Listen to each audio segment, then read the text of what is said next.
Good morning, everybody, and welcome to the GCRF AgriFood virtual missions. My name is Pedro Carvalho, and I'm a Knowledge Transfer Manager here at KTN.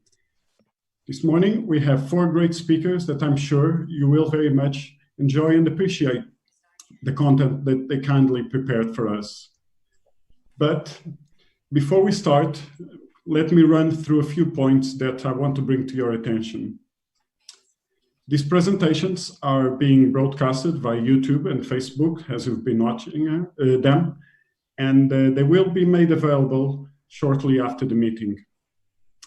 These presentations were pre-recorded, and the reason why we've done so was to avoid any potential technical issues. However, nobody that we asked to do this is an audio person, so if there's a delay on the sound, bear with us.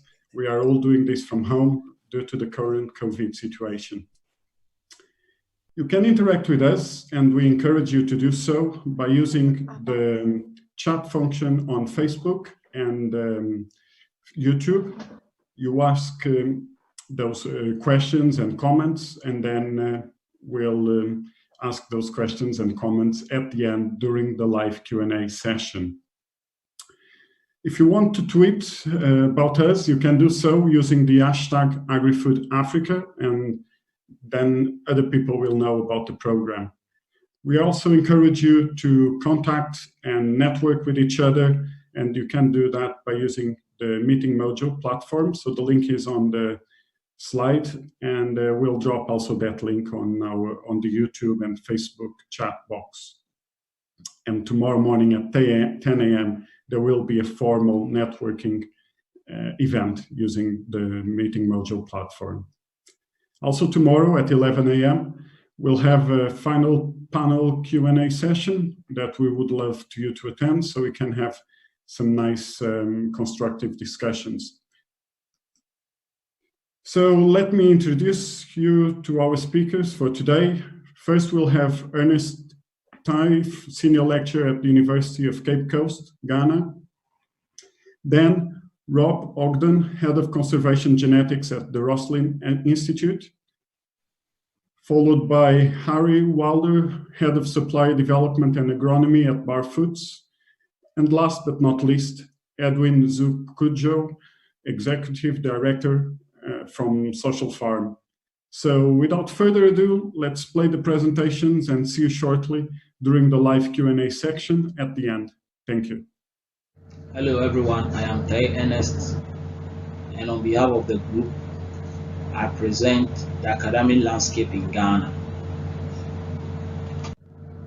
Ghana is a medium-sized country in West Africa, and it borders Togo to the east, that is Togo, Cote d'Ivoire to the west, and Burkina Faso to the north.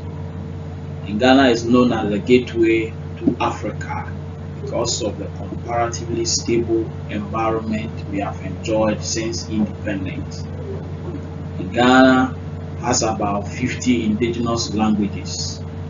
However, English is a medium of instruction in our schools. The education levels in Ghana, there are 3 phases. Phase 1 is a basic education, which comprises kindergarten, primary school, lower secondary. And then the phase 2, which is a secondary education, also comprises of the upper secondary, technical or vocational education. Then we have the tertiary education, which comprises of the universities, colleges, and polytechnics. Education in Ghana has been evolving due to several reforms, and the number of years a student is to spend in the second cycle institution is one that has changed a lot.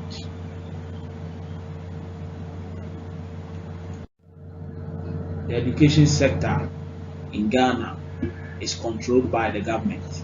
However, there is currently an increase in private education institutions at all levels.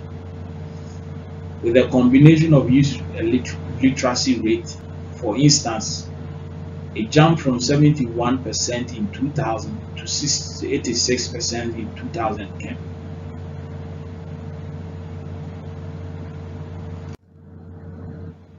Now, certification in Ghana. We have the junior high school certificate, and one must pass and get this certificate before we be able to enter into the second cycle. And then in the second cycle, we also have what we call the senior high school certificate examination, which will then give you the pass to enter into the tertiary education. Now, the tertiary education is basically made up of the university and the vocational education. Now, in the university, you have 4-year bachelor's degree, and then in the vocational education, which is made up of the polytechnics and technical universities, you have 3 years for HND, and some of them have 4 years for a specialized program. In all, you need West Africa examination certificate to enter. Tertiary education. After graduation from the tertiary education, graduates must serve 1 year for national service in Ghana, and then after the 1 year mandatory national service, the graduates have 2 options, which is 1, to look for job, or to continue to postgraduate education for 2 years, and then further on move on to PhD for 3 to 4 years. Now, the number of students enrolled in degree programs abroad in Ghana increased by 40% between 2012 and 2017. Inbound student mobility. Ghana is a popular international study destination in sub-Saharan Africa. The number of international students in the country increased by a little above 800% between 2007 and 2015. Now, tertiary gross enrollment. Ghana has been a pioneer in modern mass education in West Africa. This was because the second cycle education is free at the moment, and the tertiary education system has also expanded tremendously over the past decade. The number of universities increased from 3 in 1999 to 70 in 2014. Some traditional academic institutions that offer agri-food programs. We have the University of Ghana, University of Cape Coast, Kwame Nkrumah University of Science and Technology, University for Development Studies, and all these traditional universities are open for collaborations. Other institutions that also offer agri-food programs or specialized institutions, we have the cocoa research. Though their initial mandate was to look at cocoa, currently they also look at cola, coffee, shea, and cashew. We also have Council for Scientific and Industrial Research with 13 specialized institutions.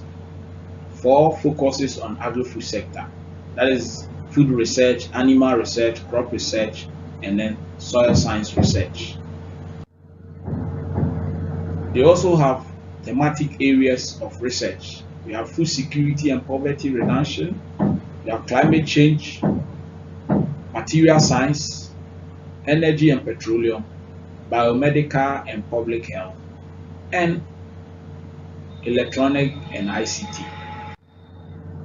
Examples of postgraduate degrees in agri-food sector in Ghana. We have the food science and technology, we have the agriculture, we have food and post-harvest technology, agro-processing, agricultural engineering, food and post-harvest engineering. Current challenges with the postgraduate education in Ghana. The content of graduate agri-food program addresses key knowledge and research areas. However, the program tends to be too science focused with little focus on addressing practical problems in this sector. There is also limited applied research and industrial partnership. We also have limited number of patronage, non-existing or outdated laboratories in the universities. Constraints and opportunities in agri-food sector. The public sector remains a major employer of agricultural graduates in Ghana, followed by the NGOs. For majority of Ghanaian youth, agriculture isn't an attractive avenue for employment. Because of this, it creates a lot of challenges. However, the few interested ones are making impact, that is, creating wealth and improving livelihood. There is therefore a big window of opportunity for job creation in the agri sector in Ghana because of the vast diversity of culture and Ghana as its position. Ghana, well positioned as a gateway to Africa, has a lot of opportunity to spread to other sub-Saharan African countries. In agri-food sector for the young people, how can this status change? One, we have to increase awareness. Two, there should be a modernization plan. Three, reorienting young people in agri-food sector. Four, making school more practical, and agricultural education in the universities should be tailored towards job creation. With about 40% of the population under the age of 15 since 2014, Ghana has a great opportunity. Thank you. Thank you very much for your presentation, Ernest. It was very interesting to know about Ghana's academic landscape and the specific challenges and opportunities in the agri-food education in Ghana. We are now going to hand over to Professor Rob Ogden that will talk about his work on the Agri-Tech Catalyst-funded feasibility study on production, breeding and marketing of grass cutter in Ghana. Good morning, everyone. My name is Rob Ogden and I'm based at the University of Edinburgh. I'm here to provide a case study on an Agri-Tech Catalyst Round 7 feasibility study that we've been running since September 2019. The project's called Production, Breeding and Market Development of Grass Cutter in Ghana. And if you don't know what a grass cutter is, then here's a picture of one. They're large herbivorous rodents weighing up to about 6 kilos and eaten with great enthusiasm across Central and Western Africa. Our project is a partnership with the University of Ghana and a local NGO called GIFT, with funding coming from Innovate UK and some additional support from a Japanese foundation called AIN. The overall objectives of the project are to develop grass cutter as a new commercial livestock species in Ghana. So why grass cutter? Well, it occurs naturally throughout sub-Saharan Africa and is an extremely popular bushmeat species, with many millions hunted annually and sold for a premium price, higher per kilo than livestock species. The meat also has a higher protein content than livestock meat, and the grass cutter require very little specialist feed, eating local grasses which are readily available for much of the year. Small-scale farming, usually of first-generation wild animals, is commonplace, but has not yet transitioned to full domestication and breeding. The conversion from hunting to commercial production would definitely relieve pressure on both natural populations and the wider environment, and several studies have been demonstrated the economic viability of grass cutter, as long as several hurdles can be overcome in their production. Here we can see the different stages of farming development. The first two levels in blue being found throughout Ghana, including the Upper West, a particularly low-income region centred around the town of Wa, where the economy is reliant on subsistence farming and there's a widespread lack of protein in the diet. GIFT is a regional NGO based in Wa, focusing on transitioning small-scale grass cutter rearing to professional farming, in which grass cutter are bred, their meat processed and sold commercially, initially throughout the Upper West and eventually, hopefully, nationwide. 4 key challenges have been identified which currently prevent this ambition from being realised. the supply of farm grass cutter is not able to meet the demand that would be required for a commercial supply. Farmers lack the knowledge to optimally breed grass cutter.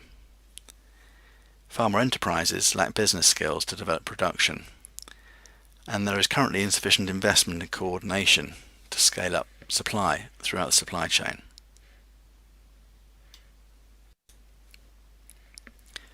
To address these issues, the Ghana Grasscutter Project was established as a collaboration between the University of Ghana, GIFT, and the University of Edinburgh. The project also partners with researchers from Japan, funded by the Japanese Foundation, who support nutritional development programs. The project works on the ground in Accra to develop a breeding facility, and in Wa to train farmers and support women's groups involved in meat processing and small business development. The research is divided into 3 work packages, covering the spectrum of activities from breeding through to market development.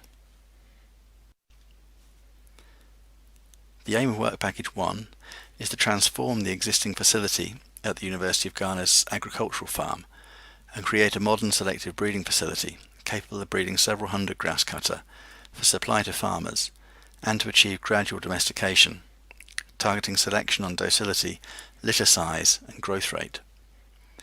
Classic selective breeding will be supplemented by genetic selection as part of a grass cutter genomics research program. The picture you can see in the bottom right was taken just this week as part of the current renovation work. The second work package is based in Wa, where the focus is on supporting farmers to improve their husbandry practices and provide communal meat processing facilities. An existing network of 30 farmers is being expanded under the project to a total of 60, with resources such as manuals and posters being provided to farms alongside hands-on training from GIFT. In parallel, meat processing equipment for canning and vacuum packing is being installed, with the aim of getting Food Agency approval to produce registered grass cutter products at a new GIFT processing centre.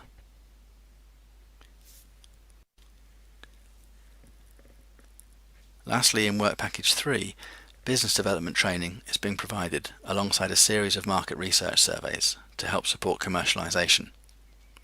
The market research is being performed in several areas nationwide and on different sets of stakeholders throughout the supply chain, from producers through to consumers. Surveys are being repeated to update knowledge and assess changes to behaviour over time. Here we can see a GIFT consultant running a workshop on grass cutter microbusiness development for a group of farmers in Wa.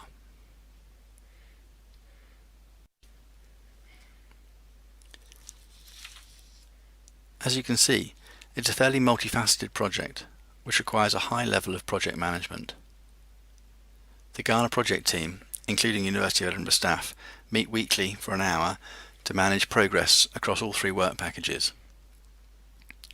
With only 18 months to deliver, it's been essential to create and maintain a lot of momentum from the outset. This was helped by prior relationships among most partners and a really high level of commitment from everyone on the team. As you can see from the photo on the right, sharing the local brew is also a good bonding experience that helps keep things moving. At the UK end, as lead partner, the University of Edinburgh engages the Innovate UK officer assigned to the project and manages partnership contract agreements and reporting. Our project officer is experienced, supportive and genuinely engaged, which really helps.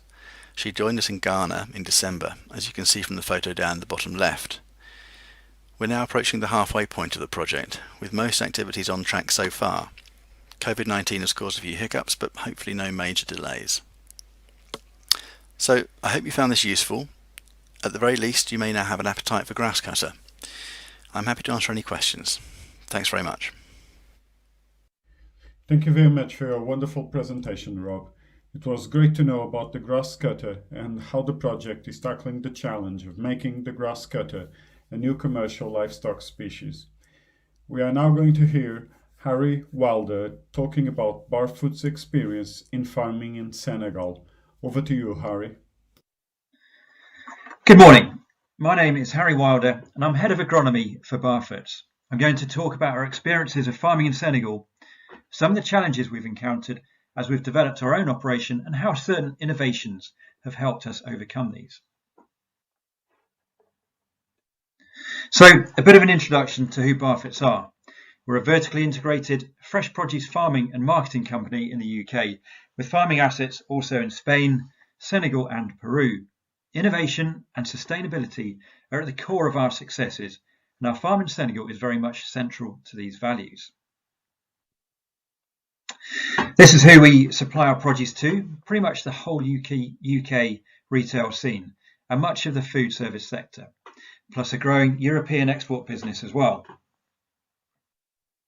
And in terms of the produce we supply, it's a broad range of specialist and premium vegetables, crops such as asparagus, sweet corn, sweet potatoes and tender stem broccoli. Whilst they are niche products, through innovating and investing in differentiated supply chains and processes, this has allowed Barfoot's to lead these markets in the UK and to grow into one of the UK's largest fresh produce companies. And so now on to developments in Senegal. And firstly, why Senegal? Well, back in 2005, we didn't really have a reliable source for midwinter supply. We sourced produce from a range of countries with frequent difficulties on price volatility, inconsistent quality and availability, and not what we needed if we were to build our differentiated supply chain. So we identified Senegal as having a very stable and reliable winter climate, whilst being just 6 days sea freight journey to the UK. So plenty fast enough for our perishable commodities, meaning we don't need to use costly air freight. Also, the region has an abundance of resources, such as water for irrigation, virgin land for large-scale agriculture, and a large, willing workforce to develop such a project of this size, all whilst being politically relatively stable and very pro-international investment.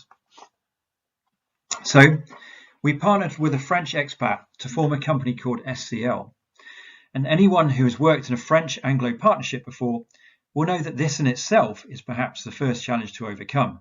Anyway, despite our different cultures, both ends of the organisation do work together extremely well.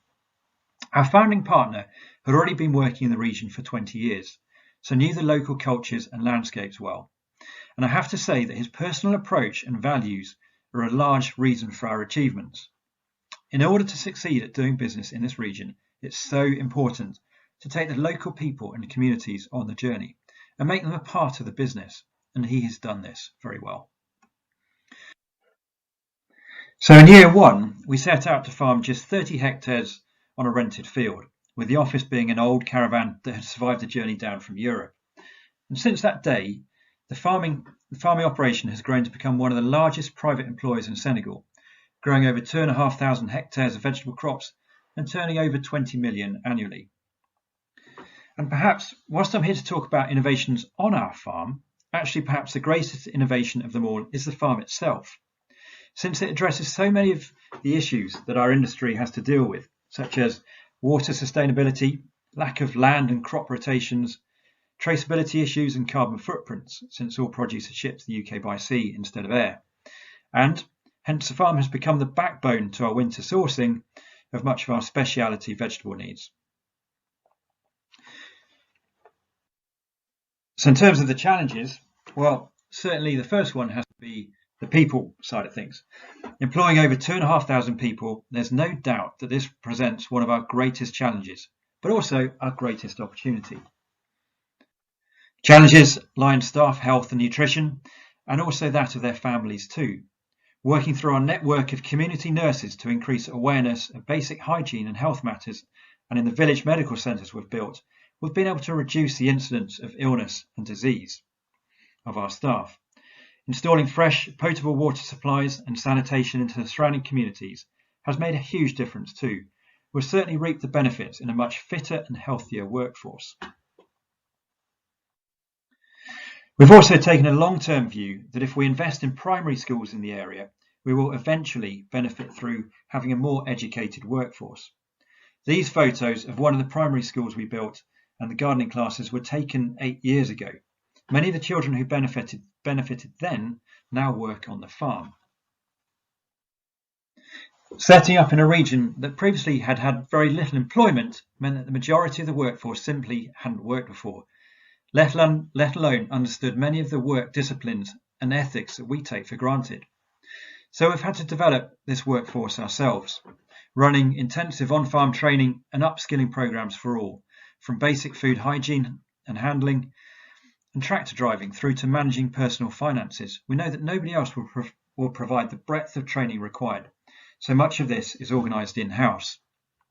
And I know that since gender equality is very relevant to this audience, we're actually seeing a great development of women across the company. They make very good tractor drivers, certainly taking more care than their counterparts, but have also filled many management roles at all levels within the business. Another of our great challenges is the pest pressure we encounter. Since a region doesn't have a winter, as we know it at least, pest populations are able to continue growing all year round, with migrations readily spreading from the neighbouring more tropical regions. So we've had our fair share of destructive pests, problems such as parasitic nematodes, fall armyworm, through to highly destructive wild pigs and monkeys. And since what we're doing is relatively unique, we've had to research and develop our own integrated control strategies. To aid this, we've built a lab on site for nematode identification and counts, as well as for entomology work. We work closely with IPM suppliers and industry experts from around the world to develop bespoke integrated pest management programs and techniques that are specific to our crop needs and situation. Working with breeders to develop bespoke plant traits for our needs to improve yields and reduce inputs. For example, developing nematode-resistant varieties along with cover cropping strategies developed to suppress nematode populations. We also work with technology providers to develop bespoke pheromone trapping and mass trapping solutions, targeting specific pest problems that we encounter as we develop new crops and cropping systems. Due to the scale of what we do, there is also a large opportunity for the use of technology, such as data and satellite scanning. We're working with Agrimetrics, one of the UK innovation hubs, to develop a crop model and forecasting system to improve the decision-making capability within our supply chains. This is still work in progress, but so far we've found that we can forecast crop availability accurately 6 weeks from delivery to the UK, so reducing waste and optimising sales and quality within the chain. One of our greatest challenges that we will be tackling shortly is that of irrigation and crop nutrition efficiencies. Farming on what is essentially beach sand means that one of our largest expenditures is on irrigation and fertilisers. So, through the support of Innovate and DFID, we are working with Cranfield University and collaborating with local NGOs and farmer groups to develop technologies that will increase efficiencies in irrigation, reduce nutrient loss, and improve soil health. We will use our combined capabilities to develop new techniques and technologies for soil and irrigation management, but then utilise our network to disseminate through knowledge exchange programs to smallholder growers, thus improving their productivity and also their livelihoods. And then we will also disseminate to other relevant regions around the world where we grow and source produce from to hopefully increase efficiencies for those growers too. So that's a very quick overview of just a few of the challenges we've come across in our journey and how we've approached resolving them. But to sum up, the farm has been one of our greatest supply chain innovations in itself and now forms one of our business's greatest USPs. Whilst challenges are certainly very abundant, through collaboration and the industry global network, we've been able to tackle these and ensure a sustainable and competitive advantage in our markets, whilst positively impacting our local communities and being able to support the local network of smallholder growers. Thank you for listening. Thanks, Harry. It was great to know how Bar Foods has been solving the social and the technical challenges you have encountered while farming in Senegal. We are now going to pass over to Edwin Zukadja from SOCIALFARM that will share his agricultural insights from the perspective of a social agribusiness operating in Ghana. Hello.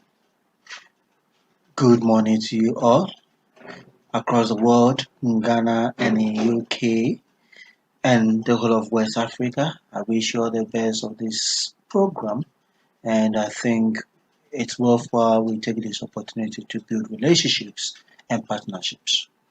I'm from SOCIALFARM Company Limited, and SOCIALFARM is a social enterprise based in Ghana, West Africa.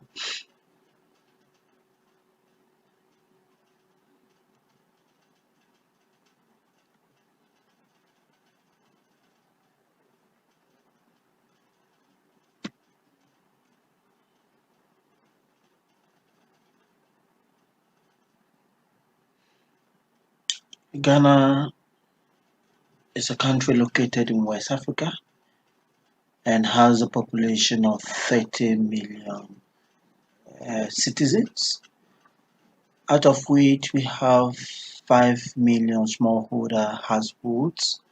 There are mainly smallholder farmers of a hectare or half an acre, mainly reliant on cutlass and hoe and little use of technology. Farming is the mainstay of the population, and this is mainly reliant on rainfall. The major crops produced in Ghana include cocoa, which chocolate is produced from, maize, cassava, and pepper are the other commodities produced in Ghana. Ghana actually imports 2.5 billion worth of food products annually, and across the spectrum of farming, women are more affected and fall within the poor communities. We at SOCIALFARM Company Limited want to use private capital to change farming in our rural communities and use that as a means to empower and provide wealth job creation for women and youth. So generally we've connected women and youth to farmlands and form in-grower cooperatives where each farmer takes a little lot, be it an acre, 2, 3, 4, 5 acres, and we ensure that these farmlands are irrigated with solar power irrigation systems, and we support by providing them with inputs on credit and offer tractor services mainly to these smallholder farmers, and also support along the whole range of farming services that are required. We also support these farmers with support to market, where we connect them to Ghana Commodity Exchange, other aggregators, as well as providers of market services. We also support these smallholder farmers with training and research information. We have worked with our partners and investors that include TechnoServe, Tonelu Foundation, Ghana Exim Bank, Ghana National Entrepreneurship and Innovation Programme, Cosmos Energy, Ghana Investment Promotion Council, and the German Senior Expert Services. Some support and partnership have come in form of funds, others in form of technical support, and others in forms of sharing of best practices. And our beneficiaries have mainly been women that have been challenged, be they physically challenged, teenage mothers that are single mothers in that respect, prisoners that have been released, breast cancer survivors, unemployed young graduates, HIV/AIDS patients, and people that are homeless. We have enjoyed some latest successes in our activities, having supported around 214 women and youth and connected them to over 2,000 acres of land. We have also gone ahead to in a way increase their revenue by as much as £140 per month. We've also signed contracts with major aggregators and commodity exchanges like the Ghana Commodity Exchange, and also increase our revenue by 18% year on year. Now, our major challenge has been with accessing financial services for our smallholder farmers, the people who take land from us. Also, the use of technology is still low, and we mainly rely on fertilizer and which is general across the whole of smallholder farmers. Pest challenges like fall armyworm and all the other things have also challenged productivity. Drought and fire are also main challenges that we as SOCIALFARM and other smallholders have encountered, as well as post-harvest losses. They generally have led towards low productivity and yield. Another major and thorny challenge is land litigation issues, and we feel that by getting very good partners from UK, we will be able to address some of these major challenges. We are looking at partners that can provide irrigation services, especially solar power irrigation services on pay-as-you-go basis, where farmers don't need to make any upfront payments in terms of boreholes or water sources, drip irrigation tubes, or solar water systems.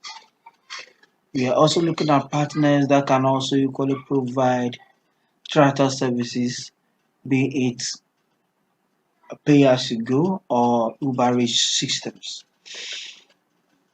or hailing systems.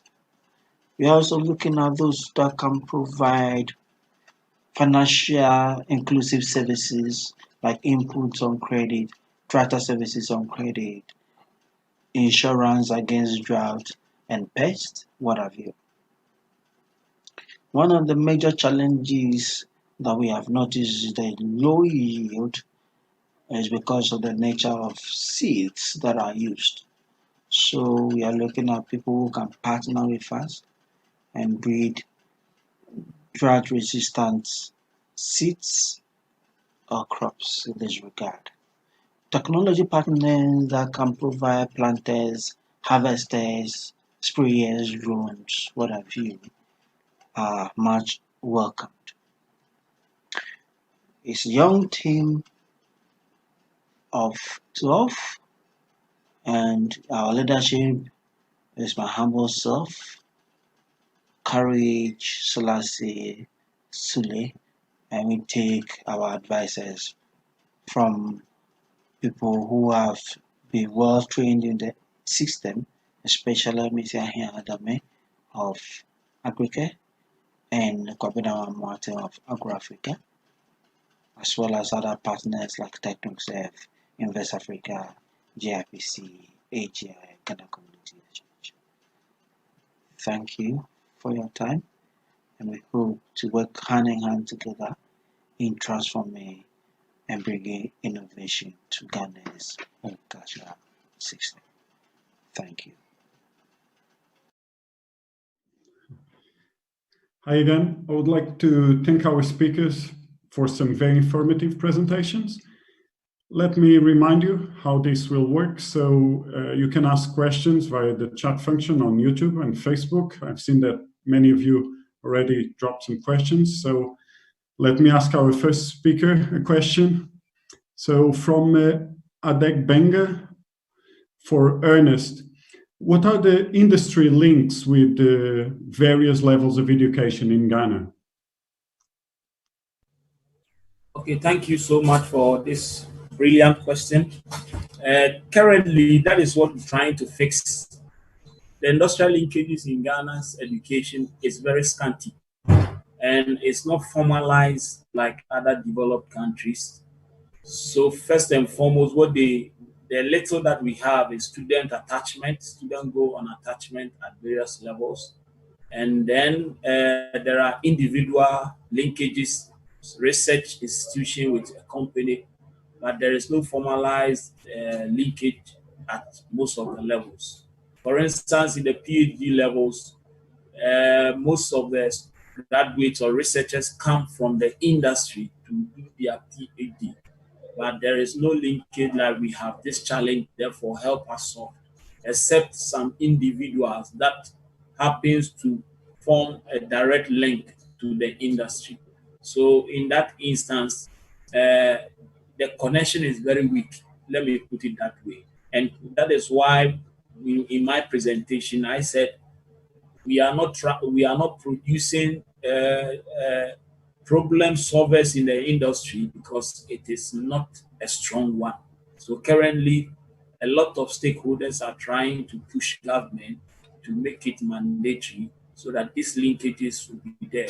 And again, most of the industry are not ready to wait on research findings by their local counterpart because they want ready available solutions. So they have to go elsewhere outside Africa to look for solutions. So this again can be addressed because most of the challenges they have from the little encounter we've had with them could be solved here, but they don't have the luxury of time to wait, so they have to seek it outside. That is some of the bottlenecks that is causing the linkage to be weak or not existing. So let me say that in a nutshell, the linkage is not too strong. Okay. Thank you very much, Ernest. I have a question for Rob here. So, Rob, is nutritional quality also a breeding consideration to reflect the premium you mentioned for the wild meat? Thanks, Pedro. The short answer to that is not yet.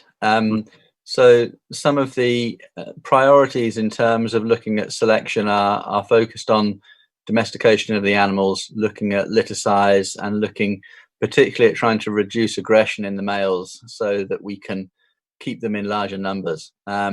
Once we get over that hurdle, it's certainly something that we'd like to look at further on down the line. Okay. Thank you very much, Rob. I have another question for you from Uluwadu Lapu. Can you highlight specific factors to be considered in the choice of the breeding stock you've been using? Yeah, sure. This is an interesting question. Effectively, we're trying to domesticate something from scratch. So although grass cutter breeding has been going on for a while, there hasn't been much sort of multi-generational selection happening. So essentially, we're taking animals that are effectively wild.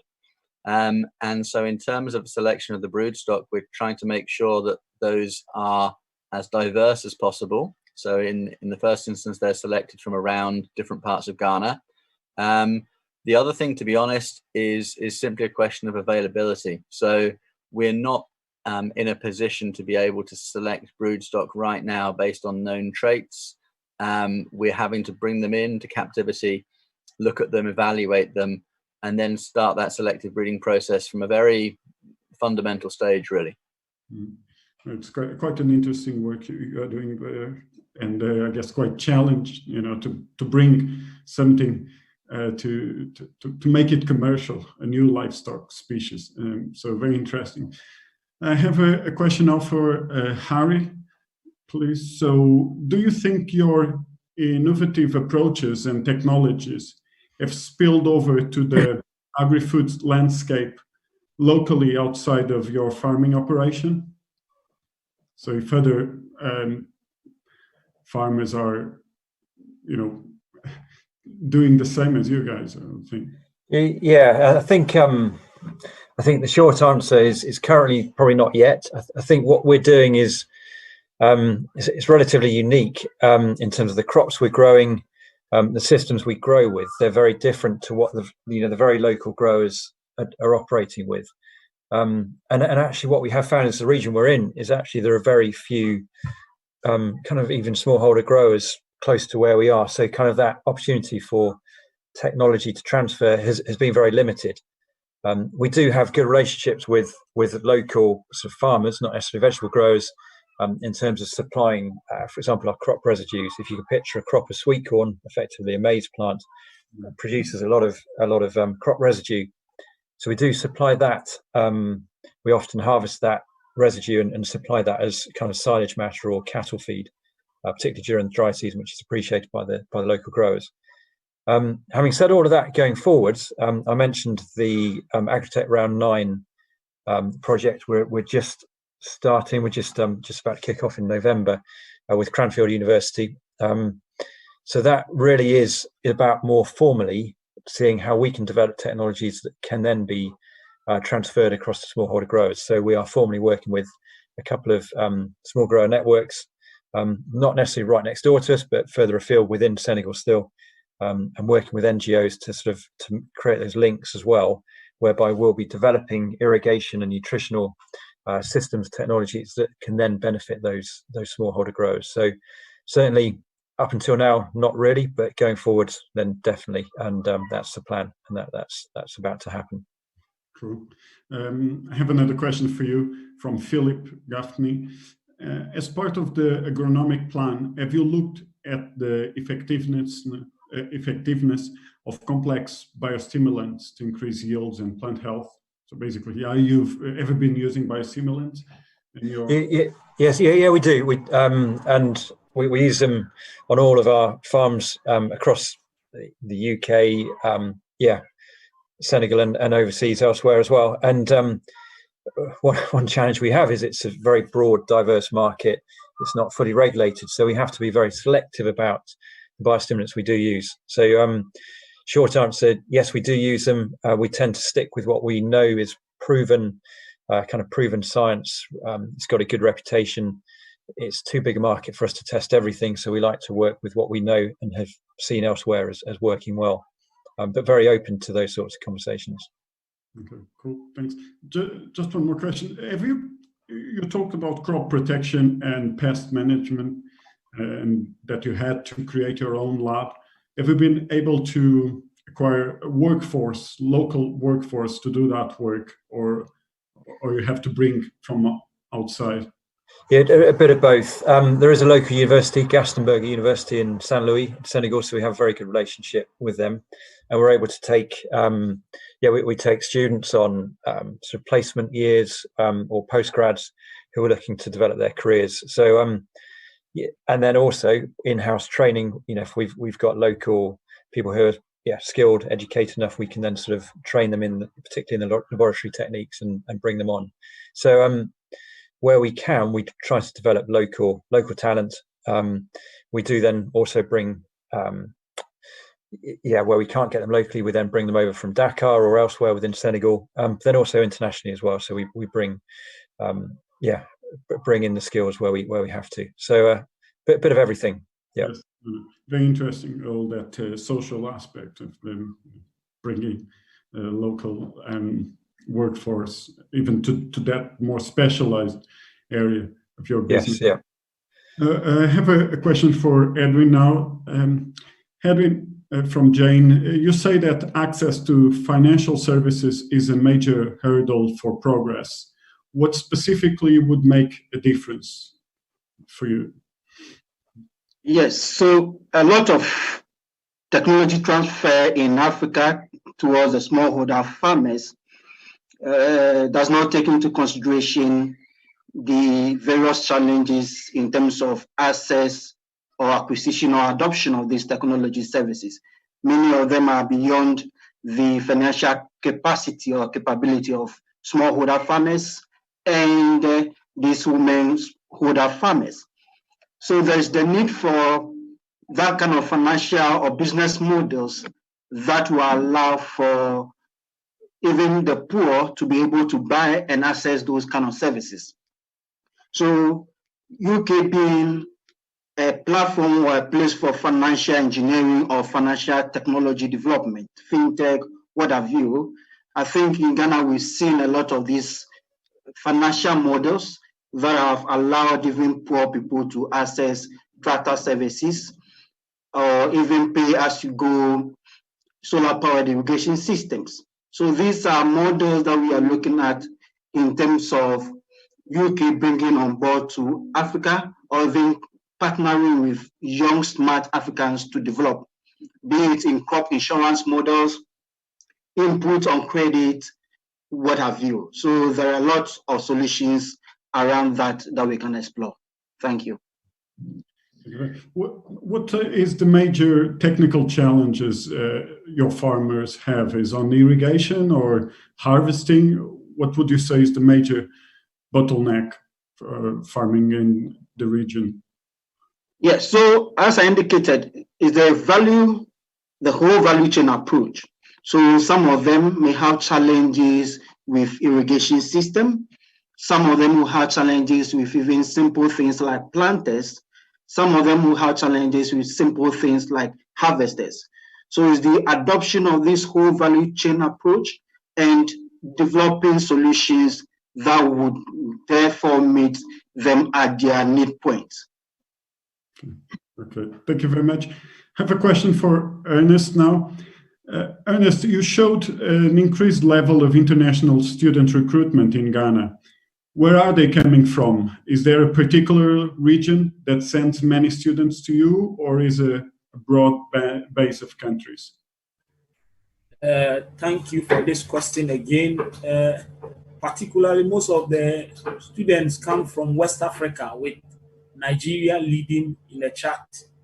So a research was conducted, I think, 2017, and it revealed that Ghana was the fourth most populous destination country for Nigerian degree students. So UK was the first, US second, Malaysia third, and Ghana was fourth. And again, like I rightly said, because of the proximity and stability we enjoy in this country, we have a lot of students from Cote d'Ivoire, Liberia, Sierra Leone, Mali, and others also joining, even some from as far as Uganda and other East African countries. But in terms of majority, we have Nigerian students coming here. Okay. Yeah. Thank you very much. Ernest, I have a question from Sandeep Sharma for Harry. So the question is, what are the challenges you faced in terms of import to the UK as fresh vegetable? Does this also apply to organic certification standards? Yeah, so big challenges. I mean, the industry or supply chains are fraught with challenges, no doubt. I think as a business based in the UK, it's what we do. So we've got a lot of people, a lot of expertise for managing those aspects, specifically to make sure we've got everything we need in place. Whether it's the most recent one has been the DEFRA, so the UK sort of government requirements in terms of plant health imports, and that's causing us and a lot of the industry certain challenges in terms of pest contamination of any imported produce. So there's a lot more inspections on imported produce, and if there's, for example, fall armyworm found within a container of sweet corn, then potentially that sweet corn container can get rejected and have to be destroyed. So we work very closely with the Plant Health Agency in this country to sort of come up with ways to manage challenges like that, and that's having the people and the resource and expertise and the relationships to kind of to foresee these challenges coming and then work with the right people to overcome them. You mentioned organics, and I guess that's even more challenging. There's a lot of legislation in terms of having the right paperwork lined up through the supply chain, making sure the paperwork is correct and arriving ahead of the containers. For example, we don't actually grow organics in Senegal, but we grow or we source from elsewhere around the world. And yes, that can be a challenge if that paperwork isn't perfect and on time.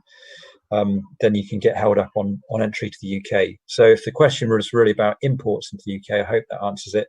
There's lots more challenges in terms of exporting out of Senegal, just logistics, moving containers around. That's before we mention COVID-19 and some of the challenges that's put on us. So in terms of imports, I hope that answers it. Okay. Yeah. Yes, it does. Thank you very much. And you touched on the COVID aspect. So what has been your biggest challenge due to COVID? What has stopped the business? Well, I think to some degree we're very fortunate because we're in food. All around the world, really, governments have kept food businesses going. So we're lucky on that respect. Senegal has jumped on it very quickly and closed the borders. So far, as far as we believe, that the numbers infected have not been too high. So the challenge in Senegal has been about movement of people. They've sort of had regional lockdowns and people haven't been able to move internally very easily. So yeah, it hasn't created us a huge problem, but that's kind of one factor. At farm level, it's sort of business as usual, largely, although with social distancing, etc. A lot of the operations are outside, so harvesting, crop work, etc. is outdoors, so is lower risk. We've had to introduce social distancing and control measures in the pack houses, but again, being food production sites, you have good hygiene standards in there, lots of hand washing, hand disinfection anyway. So generally, there's reasonable controls in there. We've had to consider capacity as we've had to sort of reduce the number of people we can have in a pack house. So then putting on more shifts. So generally on that front, we haven't been too impacted. Logistics have had some impacts as well, sort of delayed shipments and that sort of thing. Yeah. Thank you, Harry. So, Rob, the farmers you shown in your photos were mainly male, and you mentioned that the processors are likely to be women. Is this a specific choice made, or just the way it works in Ghana? Thanks, Pedro. I don't think I can speak for the whole of Ghana, but certainly in the Upper West, where the projects run, there is a traditional division of roles, with men doing most of the first stage farming and women doing more of the downstage meat processing and production. So from that point of view, we're kind of fitting in with the existing network of farmers and processors that we've got available to us. Obviously, with DFID funding and the GCRF behind us, we're very keen to make sure that we are encouraging equality and diversity as much as possible on that front. And the women's groups we visited have been really, really proactive. Some of them do farm themselves as well. So I think the photos were possibly slightly misleading, but there's a general division on that front at a rural level in the Upper West. Okay, thank you very much. And Rob, what is the major challenge of growing the grass cutter in as a livestock? You said you touched on the aggressive, the males being aggressive. Is that the major challenge? Yeah, I think the males being aggressive requires them to be kept in single cages or a male with a number of females, but not more than one male at a time. There are some other challenges to do with availability of grass during the dry season, which means that sometimes additional feed is required, or farmers need to prepare feed during the wet season to keep into the dry season. But in actual fact, it seems to be that the major humps are in terms of upscaling supply. So in order to support a commercial brand or product, making sure there's sufficient ongoing supply and breaking out of the cycle of very small scale farming is what's, I guess, currently, from my opinion, the current challenge in getting to the point of having a consistent on the shelf product in supermarkets, which is what we want to achieve. Rob, are both males and females eaten then? Yes, they are. I mean, there's a preference, obviously, to eat males because if you've got a 50-50 birth rate, but you're keeping them in maybe a 1-to-2 or 1-to-3 ratio, then you end up with more surplus males. But both can be eaten, yeah. I have another question for you from Simon Holland. Are there any health issues for the grass cutter, and also how long is the growth life cycle of grass cutter? So Occasionally, yes. Occasionally, they're subject to infections. This is another area that we're looking at the moment with the project, or hopefully with the downstream part of project funding. So they do occasionally get infected. It can usually be traced back to poor husbandry in terms of the conditions they're kept. In terms of the life cycle or the reproductive cycle, you'll normally get about 3 generations every 2 years. So that's around about, I guess, a 9-month reproductive cycle. So they don't breed as fast as rodents that we might be familiar with in the UK, but they do grow quite a bit bigger. So, okay, thank you very much. Unfortunately, we are now running out of time, so let me close this session by thanking again our speakers for all the effort and time they've put in preparing these presentations and being available for this live Q&A session. Let me remind you that tomorrow at 10 a.m. we'll have a formal network event using the Meeting Mojo platform. So if you wish to do so, I would encourage you to connect and network with each other using that platform. And also tomorrow at 11 a.m. we'll have a Q&A panel session to wrap up this week. It would be really nice if many of you could attend, so we could have a constructive discussion. And yes, thank you very much, everybody, for attending these meetings, and I hope to see you all tomorrow. Bye. Thank you.